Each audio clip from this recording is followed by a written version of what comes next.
Okay, so I'm at a conference in Palm Springs. I mean, too pretty not to share, right? But I was sitting at a table at lunch overhearing a couple of advisors talking about their tech stack. And I wanted to share a thought that I had while I was overhearing this conversation. So they were kind of sharing what tech they were using and what they were thinking about switching to. And I heard in that conversation both advisors admit that they've tried all kinds of things and that they were on this one and they heard this other one did this, so they switched to that. Now they're not happy with this software and they're switching back. And I wanted to share that you need to be a student of the tech that you already have. There is not going to be the perfect platform for you, but you can become a student. So, if, like for me, I was always working off of minimum viable product, right? We used Money Guide Pro, and I felt like I learned the bare minimum in order to be able to show it to a client. Like, okay, what is the least amount of information I need to put in? What's the least amount of stuff I need to know about this software so that I can show this to a client and use it to illustrate X, Y, or Z? Right. And it wasn't until I started going, oh gosh, well, I wonder if it can do this and I wonder if it can do that. And the natural instinct is to jump to, oh, well, I heard so and so said Income Lab can do that or Asset Map can do that. And instead of what we chose to do, because I was at a broker dealer and we couldn't choose our tech stack, right, I decided to become a student of the tech that I had.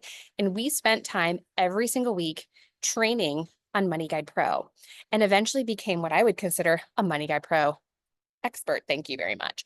But the idea here is that it did so much more than I knew because I was always operating off of minimum viable product. Same thing with, when we got Salesforce, right? What is the minimum I need to know in order to make it do what I needed to do?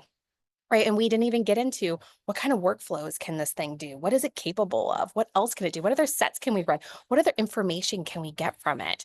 Right. Until we started actually becoming a student of the tech that we had. And so I see this all the time with advisors in my own business that I coach. And I obviously I overhear it at conferences and things like this, where they're talking about this stuff. And the one specifically was talking about Redtail and some limitations. And I was like, I know for a fact Redtail can do that. And they were like, wait, what? I was like, you have to be a student of the tech that you have. The grass always looks greener on the other side. And it can be, right? Like there's definitely reasons to switch, but you have to decide if something is just a frustration or if it's an actual deal breaker.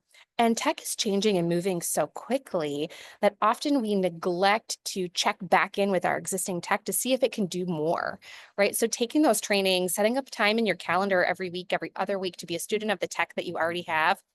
Chef's kiss. That's really important. And for the stuff that your tech can't do, look into AI automations, things like Zapier, right? We're working with BMO Automation, who is one of the sponsors of the Efficient Advisor podcast. And Ben is showing advisors how to use Zapier to connect your Gmail to Redtail or to Wealthbox, and how you can actually run stuff through your AI, have a chat GPT prompt, do something to it and connect. I mean, the stuff that you can do with your existing tech without having to jump, because switching tech is a really big deal. It's a huge time suck. It's a massive process change for your entire office. And so, by just finding ways for your existing tech stack to talk to each other without having to make a massive jump, and you would be shocked at how inexpensive it really is. So, anyways, that's my thoughts that I overheard at the conference lunch.